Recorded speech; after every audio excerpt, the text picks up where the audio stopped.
and welcome to Thinking Outside the Box with me, Tim Box. And me, Britt Box. We talk about all things mental health, emotional well-being, and how to navigate your own mind in these strange times.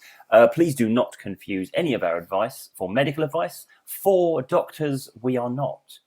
I've gone Yoda already. Apologies. We do like to come at these subjects with a slightly lighter-hearted approach than the norm, but please don't think we're trivialising or not taking these topics seriously, because we absolutely do. But because we come at it from a different perspective slightly, that's why we called it Thinking Outside the Box. Okay, and of course, because our last name is Box, in case anyone who listens to the podcast had yet to notice. This sounds like a draft. It does. Should we do this again? No, I've committed now. We're keeping this, yeah? We're keeping. Let's keep right, it. Yeah, let's right, keep bold choice. So we're on episode 8. We are indeed. And what's episode 8 called, Britt? What? Are you talking about Star Wars? I was, for the first time, not going to talk about Star Wars. Well, normally you do the title of the episode. This has gone wrong. Okay, well, it's called Social Media versus Reality. Yes. And if we do want to extend the Star Wars reference, then episode 8 could well divide the fan base.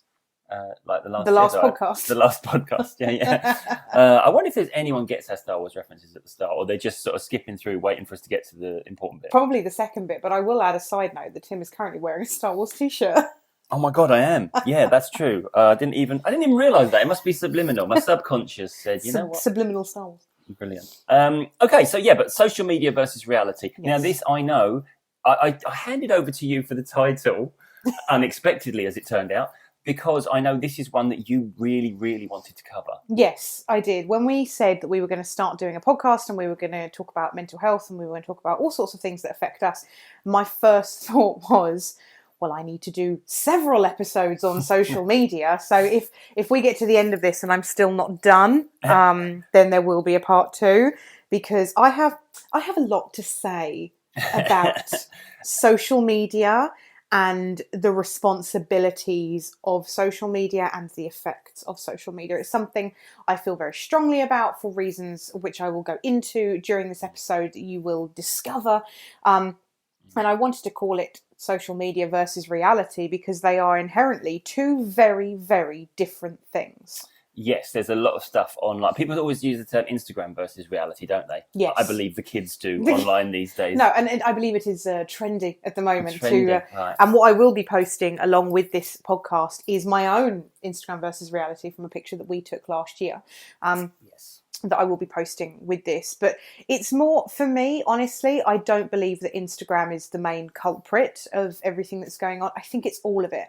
All of it has its own part to play. I told you I have a lot to say on this matter. Well, this is the thing. I think you come at it because you recognise the impact it's had on your mental well-being. Yes. And we see it every day. And I think a lot of people are challenged by their social media interaction in, not necessarily a good way. And to be fair, I'm very on board with covering this topic, even though I'm not as active on social media as you are. I think that's fair to say. Yeah. But I do see it all the time, and very often. Well, also you saw it with me. You saw it within our marriage. Yeah, exactly. Yeah. So, but I do have people come to see me who are dealing with a horrible term to use, but like social media addiction, if you like. They're hooked on it, and I've had many clients over the years who come to see me to kind of try and break that habit. In fact, the funny story-ish, one of the least successful sessions I ever did was for this particular topic, when a client came to see me, said they were kind of on Facebook all the time, couldn't put it down.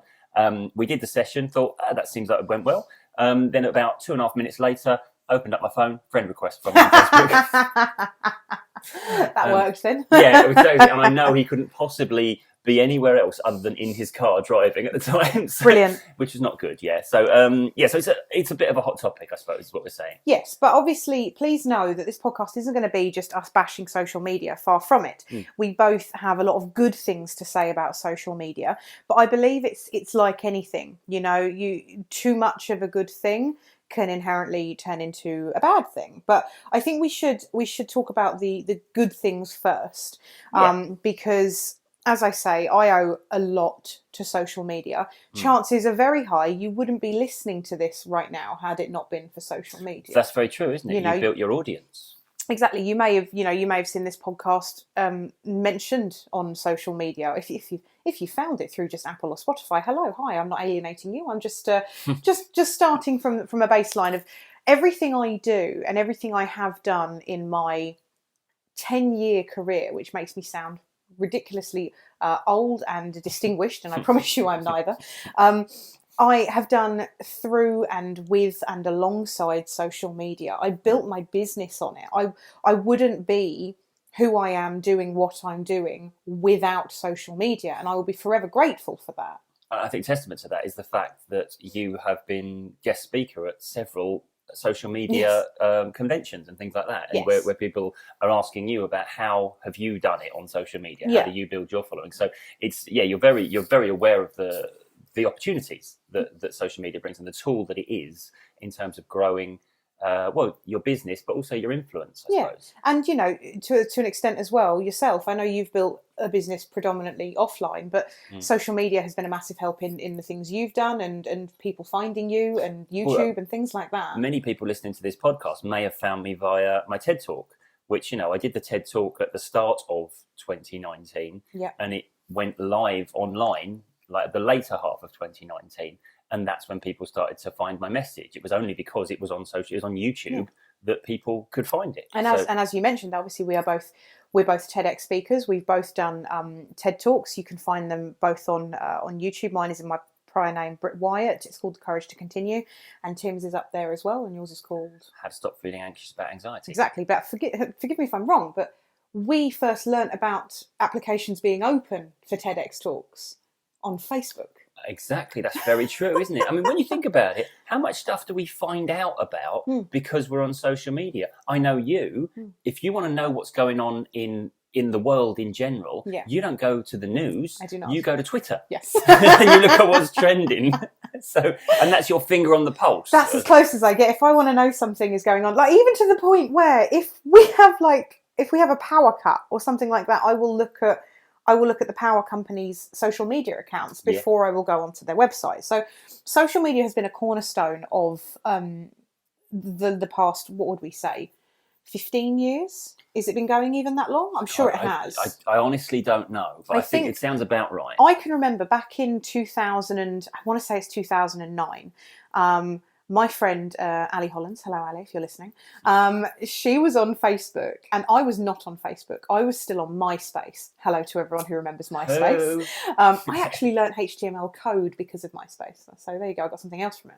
Wow. But I was on MySpace and I was refusing to give up. I was not having it. I was not giving up my emo fringe and I was about to say, is that because you were quite emo at the time and that's quite a sacred place for the emos, MySpace, isn't it? And Ali used to call me a conscientious Facebook objector. That's the words that she used to describe me because I was like, nope, I'm not having it. I'm not doing it. and I was one of the last people that I knew to go on Facebook. I was like, I'm not having it. I'm not doing it. Yeah. And then I went on it and I was like, oh, look, there's people we went to school with. Now, here's the thing. I don't actually know the average age of the people who listen to this podcast. I haven't looked at that stat. But when Facebook first came about, as in not... because way back when, what was it? It was called The Facebook, wasn't it? And it was just for university students in America. And then it was rolled out nationwide. And when it first rolled out to not nationwide, internationally, if you will, when it first rolled out to just laymen's who weren't Harvard university students... Yes. It was a place to connect with people that you were friends with, that you'd lost friendships with. It was kind of like a Friends Reunited kind of gig. Again, super old, ask your parents what they did have that vibe, didn't it? Yeah, it was almost like you'd get a request to join it from someone you were like, oh, blimey. Yeah, not heard from them. You are in my contacts somewhere, aren't you? Exactly that. And I read back my old, because I've got obviously time hop and Facebook memories and all that. And I will read all the way back to my Facebook statuses when I first went on Facebook. And I sound insane. It's just... And then there was Farmville. Oh, if anyone remembers Farmville, please just come seek me out and let me know you remember Farmville. I know the name of it. Was that one of the games you could play on Facebook? Yes, and you could buy vegetables and stuff. It was very good. I remember looking at Facebook thinking, yeah, it's all right. Obviously, it's got limited scope, though. Finger off the pulse. Well, there. and I reconnected with people. I ended up reconnecting with a contact I have in Canada, where I'm from, who I hadn't spoken to for a lot of my life. So and having her in my life has changed it immensely. So we got to reconnect with people. I reconnected with people that I had lost touch with after school.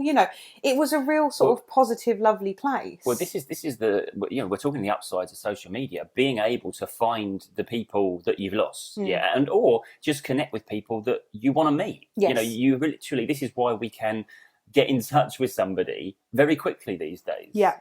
It is because of social media, because everyone is in some way connected to some form of social media, and we just got to find the right platform to find them on, isn't it? Exactly. And I mean, well, you and I, we started speaking on social media before we'd actually met. I do believe I commented on your cover photo on your Facebook profile page. You did, because it said Tin Box Remedial Hypnotist, and you said, for a minute there, I thought it said Medieval Hypnotist. I was trying to give you a suggestion for a better title. I think Medieval Hypnotist is terrifying, but maybe a bit more exciting. So it started off with really, really good intentions, and when I was on it, it was really good. There was a lot of, already, even at the start, I can remember a lot of guess Sarah is thinking, guess she knows who her real friends are now. There was already like a lot of that. There was already a lot of playground politics on social media, things like that. But the way I use social media today, and the reason why I still think that there is good in it, if that makes sense, is I use it as a source of inspiration and motivation. Mm-hmm. I use it as a source of funny videos and cute animals, and I obviously use it as a place to promote what I do, to promote my business, to interact with people, to talk to people. My Instagram alone, just during this whole lockdown time, has been a saving grace for me, because I know I can put something out there and say, I'm feeling like this. Yeah. And I will get messages back from people all over the globe that I might know, I don't know, I've spoken to before, I've never spoken to before, telling me they feel the same way. Yeah, yeah. So it's kind of a really nice way of keeping in touch with people and knowing that you're not alone, that there will 7 billion people on this planet. Chances are, if you're feeling a certain way, someone else will feel that way too. I do yoga. I do yoga, and the yoga videos I do are on YouTube. And the other day, I was doing a really old, I say really old, it's only a couple of years old, one of my yoga videos. Yeah. And I made a note of how many people had watched the video at the start of when I was doing my yoga. Yeah. And then I looked at the number at the end, and that number had jumped up by, I think, 350. Yeah. And that was an old video in the middle of the day. So at some point, whilst I was doing my yoga, 350 other people around the world were doing it at the same time as me. True. Or eating crisps watching. Or eating crisps, all that basically. But that's a really good point, because we talk business terms about finding your tribe. That's a lot. That's a term that people use a lot. But finding your tribe isn't just about business context. It's about finding the like-minded people, the people who are into what you're into, the people who are sharing a little bit of your experience of living, and it's a great way to positively connect with people. Yes.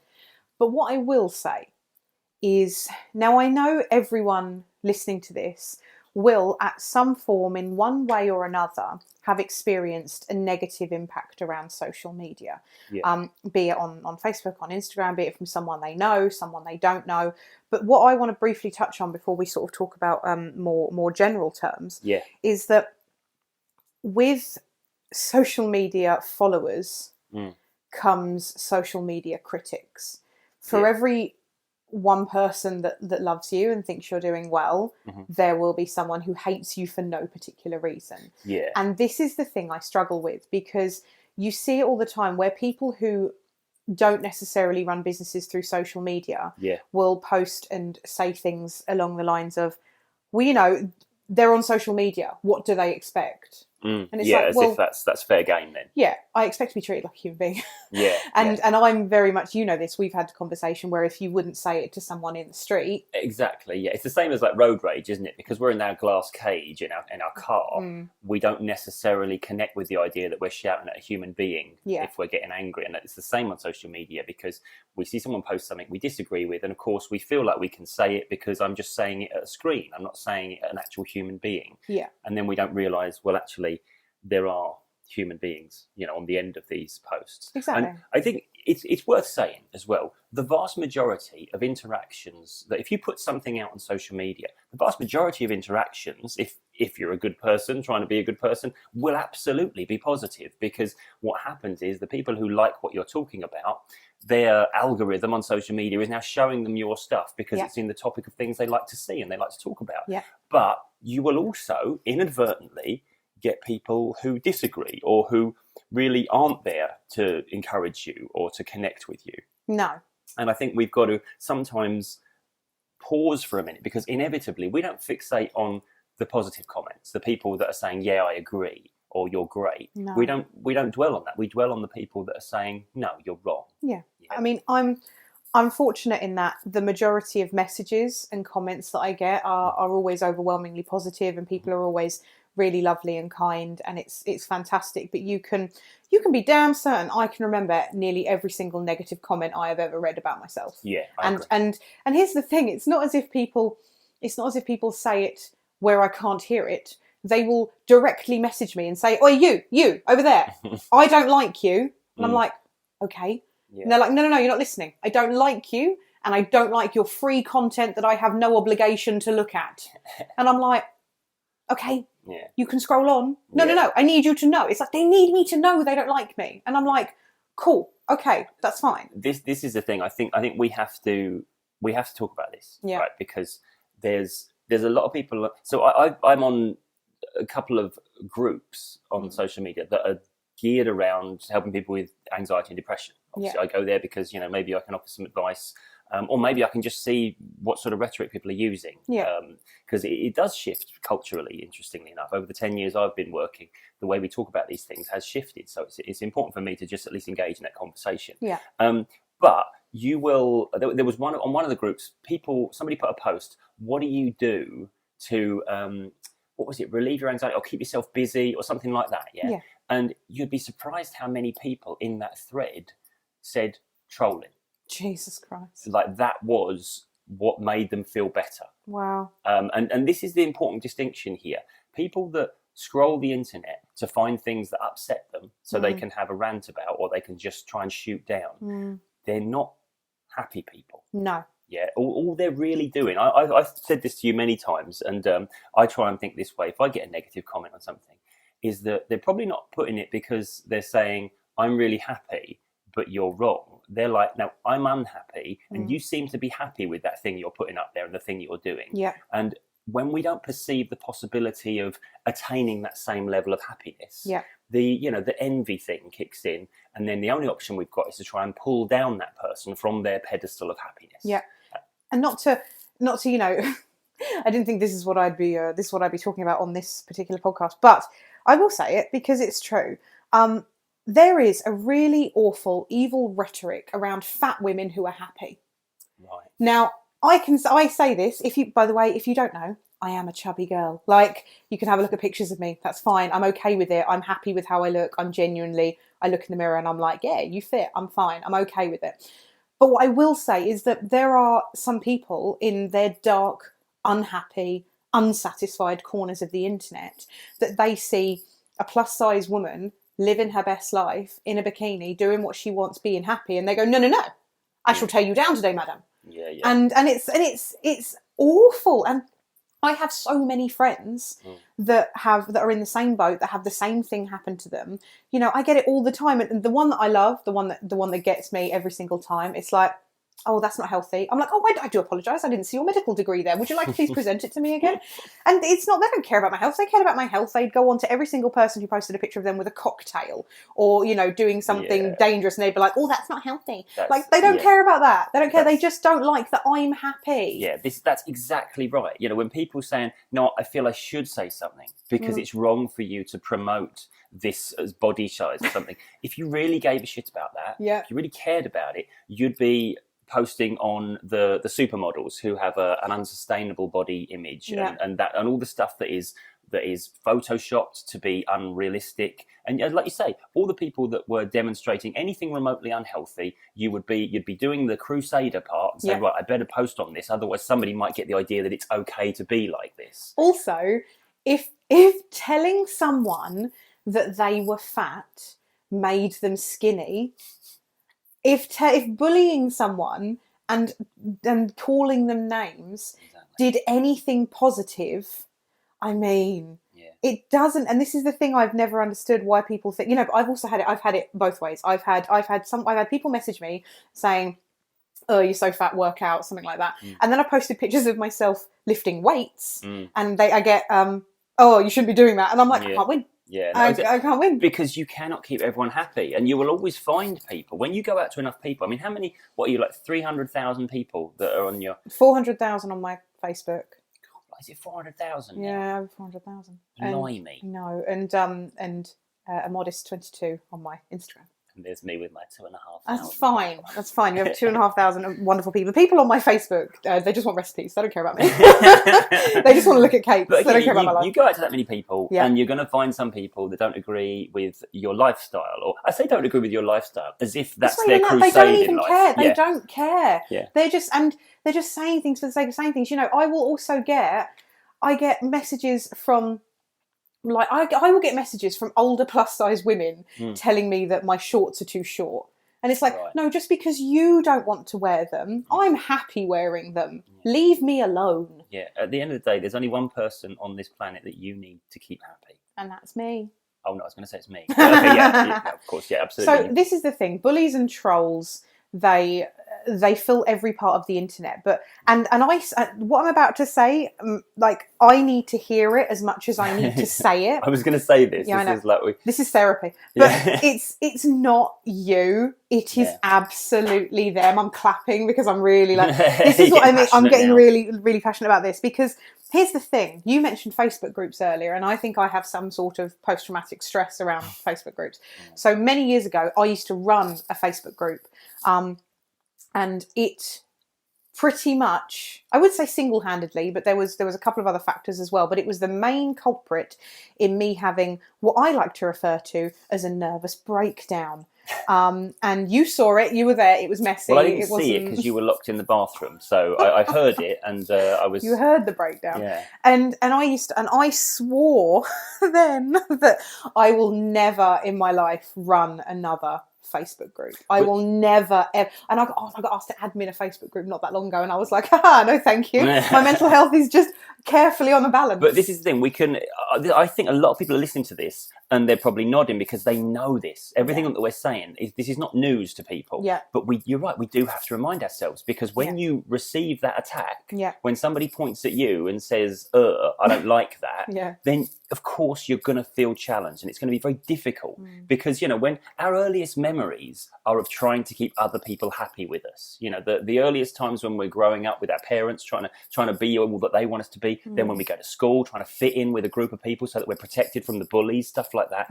Our key strategies for getting through this life are geared towards people accepting and liking us. We need to forge alliances. It's that evolutionary thing, you know.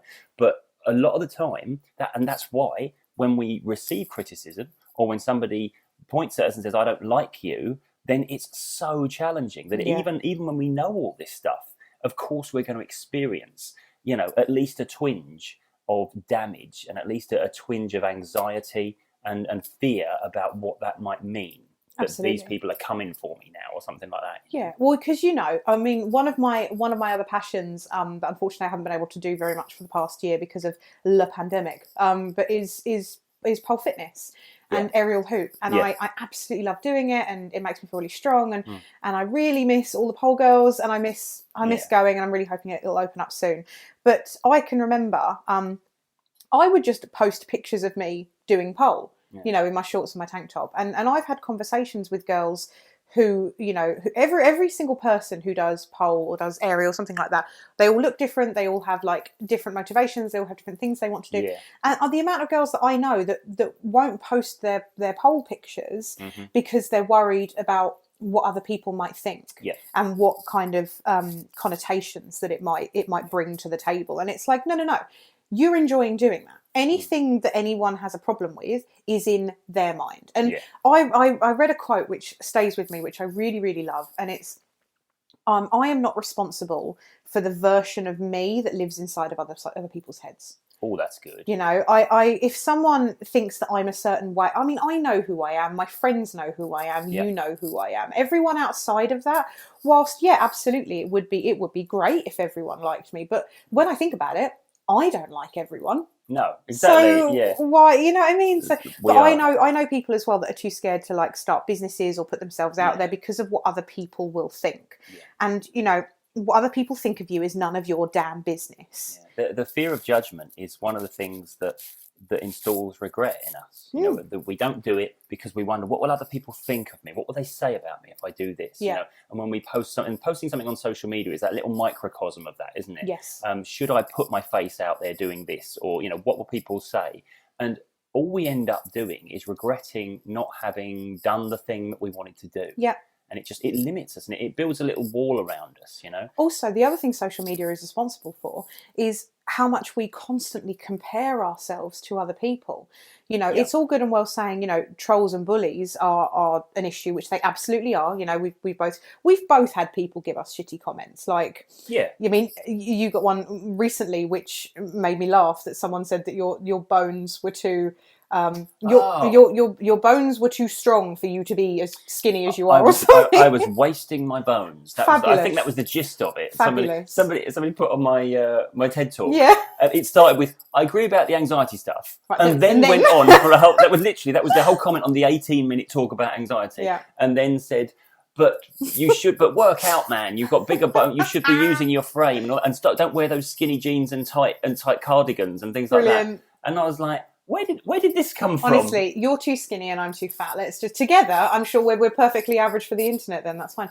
So trolls and bullies are one thing. However, what I think is worse than the trolls and the bullies, because once you get to the root cause that they're not happy people and it's not personal against you, they're just desperately reaching out for anything. Once you realise that and put them in their little box where they belong.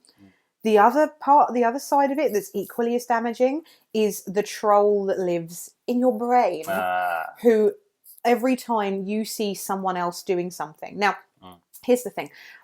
Before, pre-pandemic, pre-Panini, it was very much, I would see people in Disney or people on holiday or people with all of their, you know, multitudes of friends and doing this and doing that. And then there'd be me sitting at my desk on my own in the rain. And I would compare myself and I'd be, oh, my life is shit because their life is good and my life's not like that. And I would constantly compare myself. And then during the pandemic, there was a brief period where we were literally Dunkirk spirit all in this together. Yeah. And then people started, you know, learning hobbies and doing this and doing that. And then you suddenly felt like you weren't doing the pandemic right. Yeah, you weren't using your time in lockdown. You weren't using your time wisely. So no matter what happens, you constantly look at social media and you compare yourself. Yeah. And comparison is the thief of joy. I was going to say that one. I can't believe it. You beat me. I think you've heard me say that. I think that's why you said that. I think you saw it on a poster in a novelty shop once. Or I might have seen it on the internet. I think. On social media. No, it does stick with me, that one, though. It is a good one. And it absolutely is, because there's no need to... I mean, can I just point out as well, I'm saying all of this stuff. I'm talking about all this stuff very passionately because I've had a coffee and I feel a certain way. But please know, listeners, I need to hear this as much as I'm saying it. Yeah. Just this week, I put on my Instagram that I was feeling like everyone had it figured out except for me. You know, Tim and I talk about these things, but we're not immune to them by any stretch of the imagination. And that's why I think we can talk about them, because we know exactly how it feels. I think this is why you were so passionate about doing this topic, because this is still a constant. This doesn't go away. You know, these sorts of responses and feelings. And it's like when I first got any sort of attention on social media, like with my TED talk, and I saw some negative comments coming up now and again. Yeah, it's really the first time that happens. It's so difficult because you sort of think, well, how can anyone have a problem with what I'm saying? Little me, really? and then you get, you know, ultimately you get a slightly thicker skin and you get desensitized a little bit to it. But it doesn't mean that there isn't that thing that somebody could say at a certain time that would absolutely cut to the bone when you hear it. So I don't think any of us are immune to this. No. But when you say about comparison, though, there is a point I want to make about that. There's a reason why we compare ourselves negatively to others. And that's because we see only other people's highlights. We only see the things that people post on their social media, which the majority of which will be the stuff they want us to see. Yes. The stuff that's like, here's my finished product, if you like. Yeah. Whereas we see all of our own outtakes, all of our behind the scenes stuff, all the stuff that goes wrong, all the stuff that we're thinking that isn't great, that we wouldn't put out there, all the mistakes that we make. We compare our outtakes to other people's highlights, and we don't measure up so well. Yeah, and it's not because we're not doing as well. You know, you might look at that person and say, they seem to be absolutely bossing life, and I seem to be struggling right now. Yeah. But you're not seeing their struggle. No. You're only seeing your own, and their perspective, funnily enough, is exactly the opposite. Yeah. They look at your highlights and they say they seem to be doing better than me somehow. I think it was Winston Churchill that said something about success is going from failure to failure without losing enthusiasm. And nice. And I think that's, I paraphrased there, but that's a very good point, is that we are going to see people who seem to, and what they're doing seems to demotivate us because we don't seem to be able to do it as well. Exactly. But we're all making mistakes. We're all failing repeatedly. Every day, every single person on the planet makes some sort of mistake. And it's about, do we take the truth from that is, oh, look, I'm that person that makes mistakes? Or do we decide to say, right, that's good, I've learned something. Yeah. I've just grown today. I think this is one of the reasons why, if you follow me on Instagram and watch my stories, you'll know. If you don't, I'm at Britt Marie Box, come follow me. But this is one of the reasons why on my stories, on my social media, I will be very, very honest about how I feel, about what life is like, about, you know what, things are a bit shit today, or you know what, like this is happening. Don't get me wrong, the photos that you see like on my grid, they're my, filtered and polished and hello, Exactly, here we go. But my stories, I wanted just to save one little corner of the internet where I wanted people to know that everyone doesn't have it figured out. Yeah. Everyone absolutely does not have it figured out. Like, you might think, I'm pretty sure even Beyonce doesn't have it all figured out. She's got a lot of people helping her figure it out. Yes, she has people that are employed to figure it out for her. Exactly. And we're all just getting by. Yeah. And that's the thing I think people don't necessarily think. And one of the good things about people talking more and more about mental health awareness and, the phrase, it's okay not to be okay. Like, I can remember when that sort of started coming out and I was like, oh, it's a bit cliche. But as we've said before, cliches are cliches. Because they're true. And I've really sort of, I've really appreciated that sort of movement coming out where you can say, because I can remember not that long ago, probably 5 years ago, I would not post anywhere anything other than, look at my amazing life, isn't it great? Yeah. Not because I wanted to show off, but because I wanted to keep up. I wanted to keep up with everybody. Yeah. And it's only been in recent years, I reckon maybe the past 3 years, if that, maybe 4, where I've been completely honest. So for those of you who don't know, my career started with a baking blog, with a humble baking blog. And the reason why I think that gained any kind of traction is because I was very honest about it. And I would post when I messed my baking up, when things came out raw, when I dropped things, and I would post these awful pictures of, hey, look, I'm learning the same as everyone else. Exactly. But I didn't extend that courtesy to personal life. No. I just did it in a business point of view. And the minute I kind of freed myself to be vulnerable and to sort of say, it actually really helped me, as well as, people who messaged me telling me that my posts helped them. This is the thing, I think we said this before, that I see how many people message you or interact with your content and they talk about how inspiring it is to see. And you've said to me before, many times, you've said, I don't get it. I don't think I'm very inspiring. I don't think I'm very motivating. She said in her Oodie, eating digestives on the sofa. Which inspires me. I don't know what you mean. But anyway, but the point being is that people aren't inspired by the people who seem to have it all sorted out and seem to be breezing it. We're inspired by the people who haven't got it all worked out, but they keep going. Yeah. And that's what you put out there. And I think that's why you're so inspiring to people. Oh, stop it. Well, I'm not saying this to try and make you feel good. I'm just saying it because this is how it is. You know? And I would rather we spoke about good and bad stuff, Yeah. And I just see that's what it is, because there isn't a single human being on the planet who doesn't have those times when I don't know if I can do this. Yeah. I don't feel like I can put one foot in front of the other today. And that thing comes in and it touches that nerve, and before you know it, you're struggling. You know? So I think it's important. And it's always at those times that you log onto social media and you see people not struggling. Yeah, exactly. Because that's what you're noticing now. You're just seeing that that paradox, aren't you? That comparison, that unfavourable comparison, and it happens. But like you say, it's important that we all remind ourselves and each other that struggle is part of the journey. Yeah. And the last sort of negative sort of thing that I just wanted to talk about is that how social media is such a time thief. Oh yeah. So TikTok is the one that gets me. But the TikTok, the TikTok. But I watch TikTok TikTok does make me feel good, so I don't feel too bad about scrolling. I always laugh when I come off, even if you don't understand. I know half nothing the of things TikTok. I show you. I am 48 years old. Don't tell everyone. You look young. I've been lying to everyone and telling you you're in your late 30s. I believe it's actually illegal for me to be on TikTok at this age. I think you are too old to be on TikTok.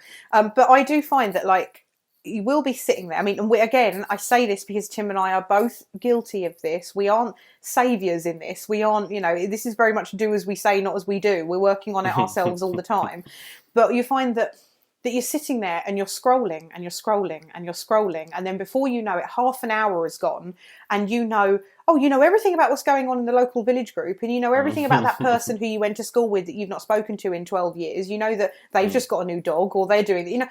I don't care. Yeah, you still haven't done anything you're going to get done today. And then what happens is, so this is my lineage anyway.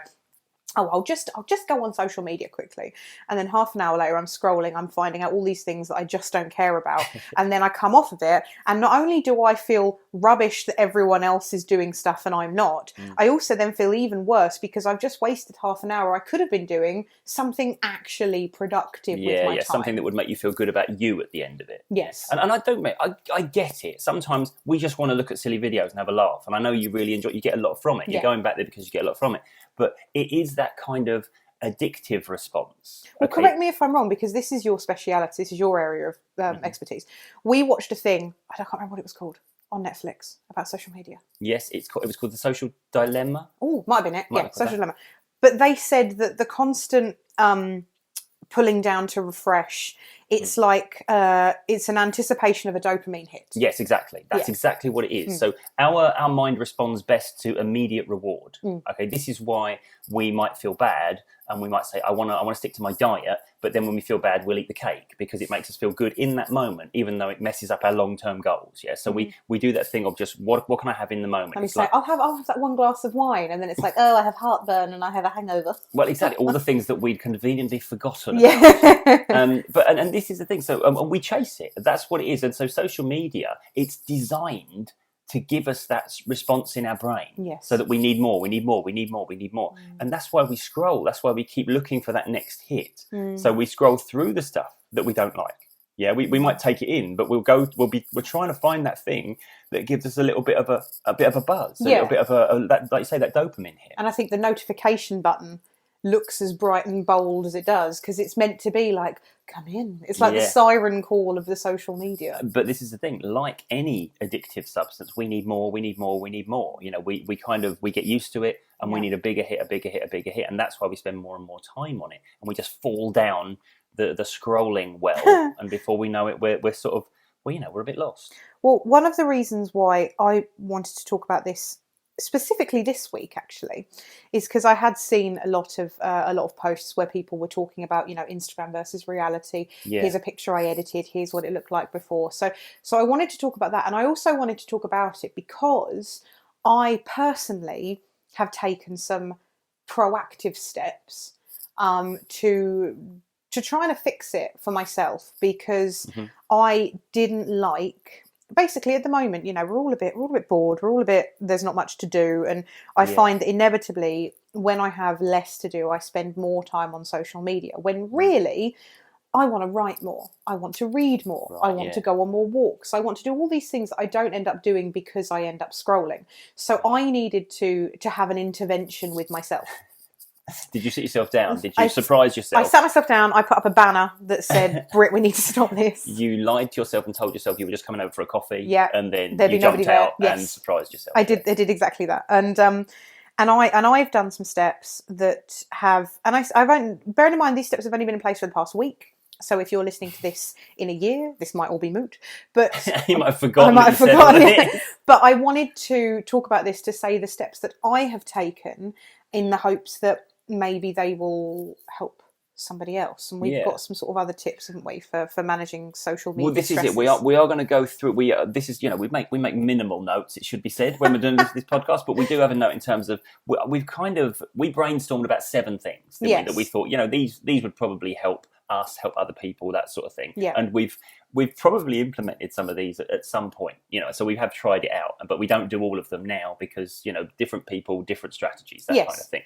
But I do just want to make one final, before we go through how to manage and lessen the impact of social media negatively on you. I just want to say one final thing about social media and the reason why we are currently living on what we might refer to as an anxious planet. Okay, and this was sort of touched upon in that documentary as well. Our brains haven't actually evolved to take in all of this information that we're taking in. So we evolve over thousands, millions of years. But technology has evolved in the last 50 years, and in particular the last 20 years, at a ridiculous rate. I think we said before, didn't we, that we looked it up.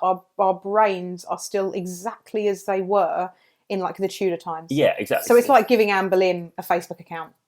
Which already I'm excited about thinking of conceptualizing that. But the point, this is the thing. It's like, so we're not actually meant to be absorbing this much input at once. So managing what we actually do take in isn't just, I think I'll feel better if I do it this way. It's no, seriously, your brain is getting overloaded. Yeah. People are overwhelmed because they've got too much information coming in. So we have to limit and restrict the amount coming in so that we can, allow space for, like you were saying, the creative stuff. Being us. And this is the other thing as well.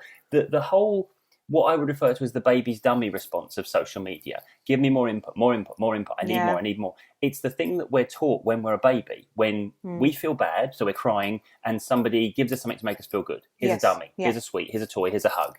And it solves our problem. Yeah. Because as a baby, we don't tend to be thinking, oh no, where's my career going? What's this relationship like?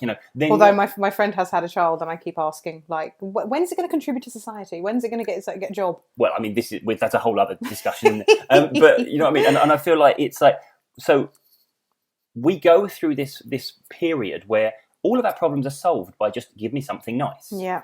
But then, of course, we become an adult and our problems aren't instant fix solution based. They're literally, I now need to work, long term to build a better life, or I need to do this, I need to chase down this goal. But it isn't just, here's your latest dummy. This is why we get hooked on cigarettes and drink and cakes and things like that. Because we're going, fly bags. Yeah, because we're going for that dopamine hit. And this is why we get addicted to social media as well, because we're just going for that instant dopamine hit. But what we miss, and this is getting a bit philosophical here, is that our long-term meaningful happiness doesn't come from the little dopamine hits. Our long-term meaningful happiness comes from, it doesn't come from what we have, where we are, who we're with. It comes from who we are. Yeah. It comes from the ability to look in the mirror and say, I'm glad I'm me. Yeah. And I'm glad I'm me because of this and that and that. And understanding, and this is why when we create, when we do something that kind of contributes to our development, the enhancement of the self-esteem, that's why that becomes the most valuable form of happiness, because it's a constant, all of these things that are transient, what we have, where we are at the moment, what we're doing today, they all pass. The one thing that remains constant is I will always wake up as me. Yeah. You will always wake up as you. So the work we do on finding the best version of ourselves is always going to be the most valued and the most valuable. Well, social media won't be around forever, but you've got to live with yourself for the rest of your life. Exactly. And it's not going to say, here lies Britt, she had 10,000 followers. It's not going to say that. I would agree with that, although stranger things have happened. No, it sounds like a Black Mirror episode, doesn't it? It does, doesn't it? Yeah, you get rated how well you've done in life by how many followers you ended up with. Well, I'm glad I'll be dead. Yeah, I don't want to see the final tally. Okay, so anyway, moving swiftly along, let's talk about our 7 top tips for managing and minimizing the impact of social media. I don't know what tune you're singing. I was trying to sing the Top of the Pops theme tune, and then I instantly remembered that I couldn't remember how it went. I was going to say that was not Top of the Pops theme tune. That was Britt's made-up tune for, I don't know what for. Anyway, right, so First one. Coming in at number one. This was your one that you've put in place in the last week. Yes. I can't read your writing. Certainly not upside down from where you are. Yes, putting time limits on your phone. Yeah. So I have an iPhone, other phones are available, but on my iPhone I can go into the settings and I can set time limits for things, because what I was finding was, as I said, I was being stolen of all of this time. Now, I love to read. I love reading books just as much as I love writing about things. Like, literature is really important to me, and I normally read about 20, 26 books a year, maybe 30 if we go on holidays. I read a lot of books. And last year, for the whole year, I think I read 2. Now, I know my mind was preoccupied with pandemic, and I went through a phase where I couldn't read things. It was, the way I described it is, the words wouldn't go past my eyeballs. They wouldn't go into my brain. So I didn't get a chance to read. But now the way I'm thinking is, okay, instead of spending half an hour scrolling on Facebook of reading things I don't care about, I can read for half an hour. Yeah. And I can read something I know I care about, So I'm trying to limit my time on social media so that my brain says to me, no, instead of that, go pick up a book. Yeah. So what I've done is I've implemented time limits on the 2 that I spend the most nothing time on, which I will call it, of Facebook and Twitter. Right. And I've set a limit of 20 minutes for the day. So when you say you've set a limit, you've not set yourself a limit, you've put it on your phone. I've put it on my phone. So what happens is, when I have spent 20 minutes, and I do believe it's combined, when I've spent 20 minutes on Facebook and Instagram, it kind of closes the app on me and comes up with a little hourglass and says, time limit, your time on these is up. Yeah. Now, I can, if I want to, press ignore. I can press the give me 1 more minute, give me 15 more minutes, blah, blah, blah. I can do all of that. But I find that just a notification coming up on my phone saying time limit is enough of like a pattern interrupt for me to go, oh, yes, get off this. That's it. Go do something valuable. I wasn't going there with any specific purpose. I was just hitting that button I always hit. Yeah, exactly. So it kind of stops you just in your tracks. All this stuff depends on your subconscious being programmed into habits. And I've done this. I found myself doing it this morning, where I went around my socials just to check about notifications, all the things that we do. Yeah. And then I started going around again. I was like, why am I going around again? It's been like 30 seconds. Nothing's changed. Exactly. And it's 6 a.m. It's just, you've just got like fixated on that pattern. That loop. Well, that's what I do. So my loop, I would check Instagram, Facebook, Twitter, Instagram, Facebook, Twitter, Instagram, Facebook. So I would do that. The reason I haven't included Instagram in that list is because I use Instagram the most to promote my business. I really enjoy posting stories. Yes. I really enjoy watching other people's stories, and it's something we'll go on to in a minute. I think it's and it's one of the points. But I've curated my Instagram feed in such a way that it doesn't tend to impact me negatively. But I think Facebook and Twitter massively do, especially at the moment. It's been, God, we're in March 2021 for anyone listening to this in a different time, and it has been the heaviest of weeks for what feels like women, especially at the moment. And reading the news and reading social media has been really hard for me at the moment, and reading the way that some people are reacting, and it just too much. It was too much for me to handle. And what I found was, if I'm scrolling through my phone, if I put my phone down and I feel worse after it, that's when I know something has got to change. Yeah. So I put these time limits in. I've also set a time limit for between 10 p.m. and 7 a.m. So again, between those times, if I try to go on my phone, it tells me, no, you're not supposed to be doing that now. And I go, yes, you're right. And I put it down. Yeah. It's just a little prompt, isn't it? It's a little voice that says, are you sure you want to be doing that? The other day, I needed to check something that I could only find the information out on a Facebook group that I was in. Yeah. So I did say, oh, give me 1 more minute. And then I went and found that bit of information that I needed. I think it was a discount code or it was something like that. Yeah. And then I came off it, and that was that. So it was a discount code to buy something, was it? You do surprise me. I'm stunned. Anyway, but yes, setting time limits, if that's something you can do on your operating system on your phone, I highly, highly recommend it. Even if you set it and you end up, half the day you ignore it, but the other half of the day you don't, that's still a big step. Yeah, exactly. I think that's a great one. Second one, We do this together. We started doing this when we were having date. You remember when we used to do date nights? When we left the house. When we left the house. I remember leaving the house. The second one is actually have time away from your phone. Yes. So when we went out on dates, I would leave my phone at home. Yeah. So that I didn't find myself scrolling. If you ever done that, by the way, it's amazing how often you go to reach in your pocket to pull your phone out. Yep. Just to fill in a little bit of nothing time. So you'll pop to the loo, and rather than just sitting there either in the restaurant or in the cinema, wherever we are, just taking in what's going on in the world, I'll be straight into my phone. Looking at your phone, You know, and it's just, I know it's a bit of a stark awakening when you realise that. Now, I do appreciate there will be people who maybe have kids who maybe can't, be away from their phones completely. But to them, I say, like, if you're going out as a pair, maybe only one of you take the phone for emergencies, and make sure, keep it in your bag, like keep it somewhere. The big one for me, when we go back to restaurants, I remember restaurants. When you go back to a restaurant, what I'd like you to observe is something that I observed, is I would like you to see how many phones are on the table. Yeah. I don't care if they're facing upside down. That doesn't count.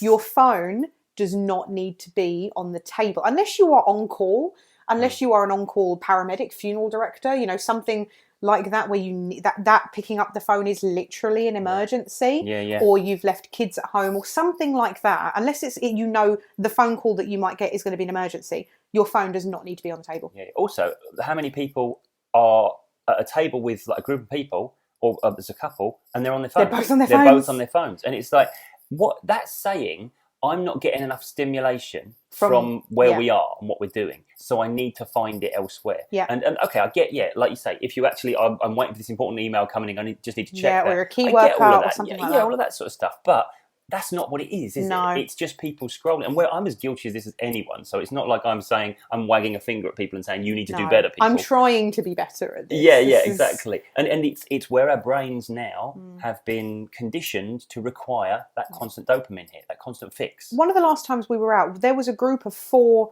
probably 20-somethings, I would say, a group of 4 20-somethings, not far from us on a table, all 4 of them heads down on their phone. Yeah. And it's like, why bother coming out for dinner together? What's the point? So that sort of thing. So when we say time away from your phone, just like time away from it. Just stop touching it. Just leave it alone. Absolutely. And as you say, you rightly say, if you really need a phone, we've done that before. You've had your phone in your bag. Yeah. And again, it is just that it's not like you would just reach for it. You'd have to go into your bag to get it. So it stops that unconscious checking going on. That's the important thing, isn't it? Okay. Third one, no phones in the bedroom.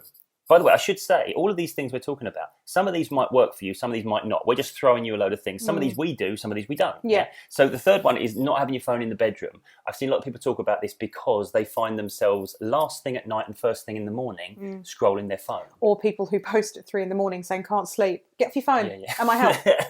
Looking at your phone messaging isn't helping you. This is the thing. You said this a minute ago. How often do you get off of your phone, having checked your social... I just check my social media before I go to bed. Are you going to feel better after you've checked Facebook to see what's going on at the moment, or are you probably going to feel worse? It's probably going to ignite your mind into certain thoughts, and then you'll struggle to sleep. Exactly, and then it gets in the way of you sleeping. This isn't something that we do, but I did see a tip that was like, don't charge your phone in your room. Because everyone plugs their phone in their room, but I know some people use it for their alarm. I appreciate that. Some people use it, because you use it for your alarm on your phone. But if you can, charge it in a different room. Basically, if I had a problem with my phone and checking it too much at that time, I would get an alarm clock. These things exist. We're not. I know our phone, right? It's our banking. It's our emails. It's our camera. Yeah, exactly. It's got everything on it. Yeah. So it encourages us to keep holding on to it and keep it right by our side. Yeah. It's like our lightsaber. It's our. Christ. I've gone back to Star Wars. Sorry. Can I just point out, just very briefly, the other day you called me a Star Wars nerd. I know, and what I've done, I feel, is I've joined you in that reality. Brilliant, just to connect deeply with you. So if you find that you are checking your phone too much at night, or you're on it at 3 o'clock in the morning, just try charging it in another room. Yeah, it's easy done, and it stops you doing that thing of last thing before you roll over, checking your phone. And also, that probably the worst thing is when you wake up, right, I'm going to check my social media. I open my eyes, and the first thing they see is going to be my social media. I did actually, this is hilarious, because I did actually see one tip on social media about this, but it was for for the first hour of the day. Mm. Just don't go near it. This is Like, exactly. you don't need to be looking at it for the first hour of the day. You need to be waking up. You need to be sorting out Exactly. your day. You need to be doing all of that. You don't need to be scrolling. Even people saying, but my phone is my emails, is my business. You don't need to be doing it as soon as you open your eyes. No. You know, you need to have a sort of easing yourself into the day period. Waking up period. Yeah, exactly. Okay, right. Fourth one. And this is one that one of our friends does periodically. Take a complete social media break. Ah, you're talking about Kira. I am talking about Kira. Our good friend Kira. Hi, Kira, if you're listening. Yeah, who comes up? Well, oh no, because she does listen to podcasts. I was Yeah, going to say, I had a bit of a moment there. Does that mean she's not listening? Yeah, take a complete social media break. Yes. So, you know, just get rid of it completely and take, you know, obviously A let your friends sabbatical. know so they don't wonder where the hell you've gone and they start to send out search parties for you. Yeah. As has happened with us before. I'm not going into that. No. So I know that there will be some people, like obviously myself and Tim, who run our businesses through social media, that for us that's just not plausible. It's not possible. I do take social media breaks in a sense that some weekends I'll be like, no, I'm not going to post this weekend. Yeah. Or if we're on holiday, I tend to not use it at all during the day, but because I want to, you know, be like, hey, look, here I am on holiday, I will do like a photo spam upload, you know, at the end of the day, or Yes. you know, or when we get back. Actually, someone I follow doesn't actually post at all at weekends, and then on a Monday will post pictures going, here's what I did at the weekend, you know, and so she'll be completely off it at weekend. Well, so. I know that when we went on our first holiday, and I was very sort of nervous about being disconnected from my business for a week, because obviously, you know, you do day-to-day management of your business, so it'd be weird to be 7 days out of your business, and I wasn't happy just putting I'm away for 7 days message on. And so we worked out that, okay. Side notes, I hate out of office emails. Oh, I do as well, yeah. It's quite a bit of a bugbear of mine. Don't get me on it, because should we do a different podcast just on that? Yeah, I'd almost rather you just took an extra week to get back to me rather than I got an out of office email. Because you always get them, they say, I won't be in the office until 7 a.m. on Tuesday morning. And it's like Monday evening. I'm like, you don't need to do an out of office email just because you've gone home for the day. Okay, all right, babe, it's okay. Anyway, okay. sorry. Anyway, what was I saying? So when we were on holiday, we found it worked where we just left our phones in our room. Yes, but then in the safe. Yeah, in the safe, obviously, yeah. And then we'd come back after a day at the beach. Oh, remember days at the beach? And then we'd check our emails. And we do, I remember I would do like half an hour to 45 minutes of just managing my business. Just sort of getting back to emails that need to get back to, or filing away the things that I don't need to get back to, you know. And I would do half an hour, 45 minutes of posting beach pictures. Exactly, yeah. How our lives are similar yet different. And it just worked. It enabled me to completely switch off from all of that stuff. Yeah. Whilst we were on. So when we say take a social media break, it can literally be like you say a weekend, a day. It just takes some time where you're not filling your head with all of that social media input. Yes. Number 5, I think you're going to be talking about this one. Don't be afraid to unfollow people. Yes, honestly. So I'm very much like, okay, if you are like me and you're very much like, oh, I can't unfollow them. If they find out I've unfollowed them, then I worry they'll take it personally and I don't take them. Yeah. There is a hide button. Let me tell you that. You can mute people. You can hide them so that you're not unfollowing them. Because I have muted, I'll be completely honest here, I have muted and hidden hundreds of people. Yeah. Like people I know, people I like, people I enjoy spending time with in the real world. But not people that make me feel bad, you know. So if there are people that I follow that make me feel like I'm not good enough, I'm not doing enough, and it's not their fault, you know, it's not their fault at all. And this is why I wouldn't unfollow them. This is why, you know, it's actually people that I know, people that I like. But I'm very much of the opinion and the understanding, if someone else's social media feed makes you feel a certain way, then it is your responsibility to protect and safeguard yourself. Yes. Now, here's the thing. This circles right back around to the first thing we were talking about, really, about like trolls and bullies. The difference is, whereas someone who doesn't understand how to grasp their own responsibilities in life will see someone's social media feed that they don't like, they will lash out and say, I don't like you. I see someone's social media feed that makes me feel a certain way and I go, oh, you know what, I'm just going to hide them. So you don't see that content. So I don't see that content because it's up to me. I get to decide what content I see and what content I don't, with the exception of obviously sponsored ads, which listen to me 24 hours a day. They do. But, but it's up to me to put that wall up. It's not up to me to go into their house and say, I don't like what you're doing, stop it, because they're doing what they want to do. Yeah, exactly. That's absolutely perfect point there. And I think this is the thing. If you interact with that thing that you don't like or that is annoying you, Facebook's going to show you more of it tomorrow because you've engaged with it, and the algorithm says, okay, you like this content, let me show you more of it. Yes. And there is a downside to this, that when we only engage with stuff that we like, it becomes like an echo chamber. And then if we're only engaging with political, we get kind of a distorted view of the world's opinion. But I think it's important, like you say, that if you don't want to get upset by people that you know and care about who might have different, I don't know, political views than you, then just don't engage with that content. Yeah. You don't need to engage with your friends on social media in the same way you would if you were out for a drink with them. No. So this is why I'm very much of the opinion of, if it's people that you're friends with in real life, if it's people that you've known since you were at school, if it's people, it doesn't matter.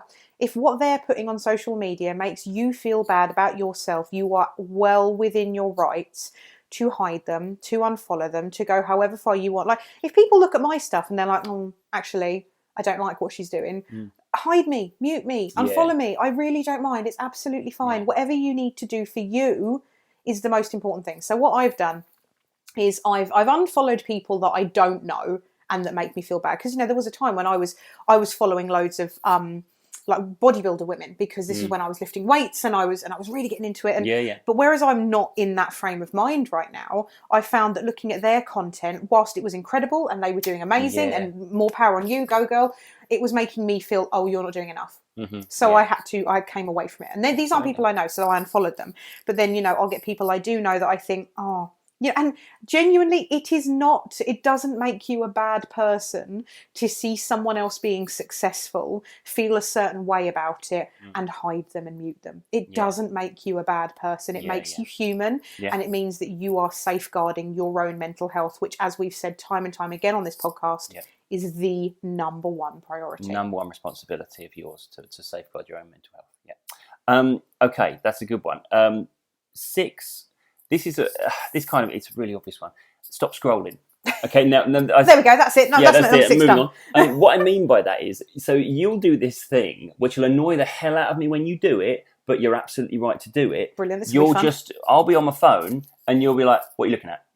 And you're not saying, "Show me what you're looking at," but you're like, are you doing something productive or are you just freaking scrolling? Because do I do that? The thing is, I start doing it to me now. Yeah, as a result of this, and I'm like, oh, hang on. I was sitting on the bed this morning. Yeah. And I was like, get off your phone. When I heard you say. Yeah, and it's like I suddenly realised I was just scrolling. And if you catch yourself doing it, just correct it. Yep. Just like, right, okay, I'll close it down. I can stop now. The more you get into the habit of catching yourself, consciously, oh look, I'm scrolling now. Yeah. And I'm taking in stuff that I have no reason to be finding out about. Yes.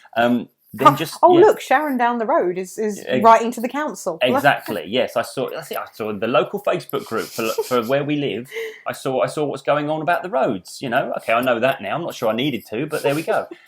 So stuff like that. Yeah, just when you catch yourself scrolling, be that best friend to yourself and say, do you need to do that? What are you looking at? What are you looking at? Yeah.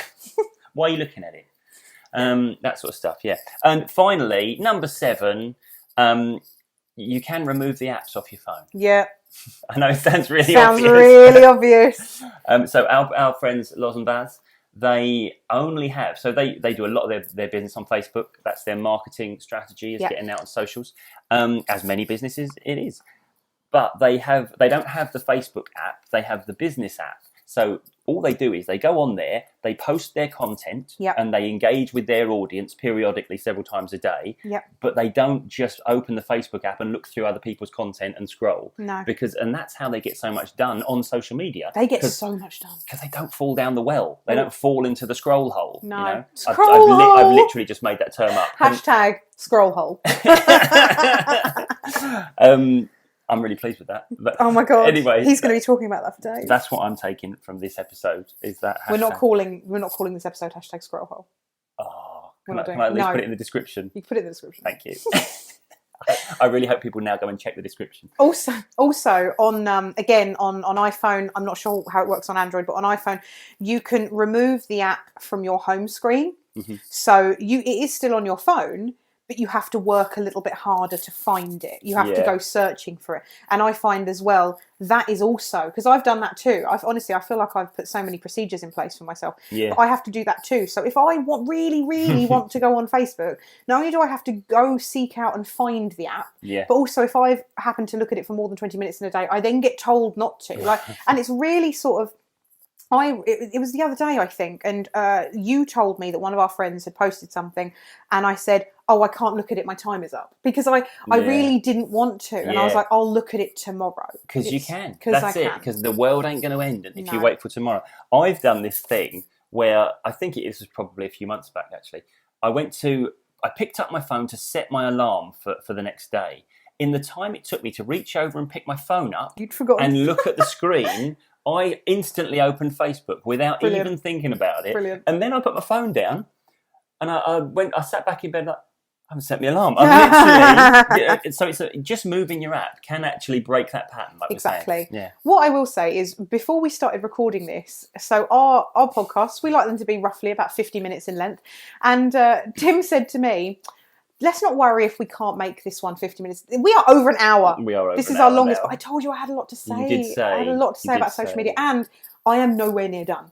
Oh, really? We will revisit this. Yeah, also, I want to revisit this for the reason of talking about the content in that documentary we've referenced. Yes. Because that talks about a whole other aspect of social media and how it impacts our mental health. So imagine a social media versus reality round two coming quite soon, because, as I say, I thoroughly believe that social media, as I say, whilst responsible for a great many wonderful, amazing and brilliant things in the past 10 years, is also responsible for so many people's mental health issues, for so many people's feelings of inadequacy, feelings of, comparison and self-esteem, self-esteem.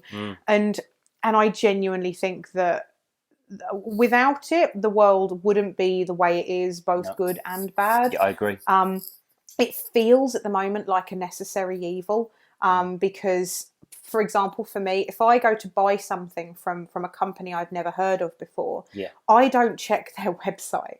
I check if they've got a social media presence, because then I can read reviews. Then it makes me feel, more secure. So the way we're going at the moment is we use social media as a search engine. Yeah. We use it to find businesses, to find products, to find things. And it's so much more than it was when it was just reconnecting with old friends. And what we have to remember is that social media is a business. In fact, it's one of the number one businesses in the world. Yeah. So it literally relies on you to be on it as much as possible, because it can sell things to you. It can put things to you. How many of you have casually mentioned something to somebody or casually searched for something, and then all of a sudden you're bombarded on every single social media platform with, if you said, you know what, I might look for a new denim jacket, I think. And then boom, here's a denim jacket, here's one, here's another denim jacket, blue one, white one, black one. Here are all the denim jackets you could want. It is obviously listening to you. And I'm not saying this in a conspiracy kind of way. I'm saying this in a marketing kind of way. It's actually very, very clever. But please know that what you see on social media is not real life. And if there is any takeaway to be had from this episode, it is very much that. It is not to feel inadequate with what you see, because the people you see on social media, then they're not real. The experiences you see on social media, they're not real. And it's all just, as you said, Tim, it's curated and it's highlights. Yeah. It's highlights, And that's it. They're working very, very hard to create that particular highlight reel for you. Yeah. So it's okay to enjoy it. It's okay to engage in it, but don't confuse it for reality. Yeah. Okay. And don't feel like your worth needs to come from it either. Precisely. Because you, listener, are brilliant, wonderful, amazing, and you can do brilliant, wonderful, and amazing things. Remember that. I think that's the perfect thought to end this week's episode on. So it was a bit longer, guys. As I said, I had a lot to talk about. We are going to do a part 2 on this, because I haven't even scratched the surface on how I feel about social media. But for now, I hope you have a fantastic week, everybody. Thank you very much for listening. Funnily enough, You can find Tim and I on social media. Is there some irony there in that? I always sign off with our platform. So you can actually. You can come find me on Instagram at Britt Marie Box. You can find Tim at Tim Box Mind Coach. We love when you guys tag us that you're listening to the podcast. So please do tag us. Yeah, please keep doing that. If you're listening, and if you're getting something positive from this, because we're really enjoying doing these for you guys, and we'd love to know what you think. Are you enjoying it? Are you getting something positive from it? Tag us both on Instagram, and we'll get back to you, but not between 10 p.m. and 7 a.m. Or it'll be radio silence. My phone will tell me off. Okay, Thanks very much, guys. Have a lovely day. And keep thinking outside the box. Bye. Bye.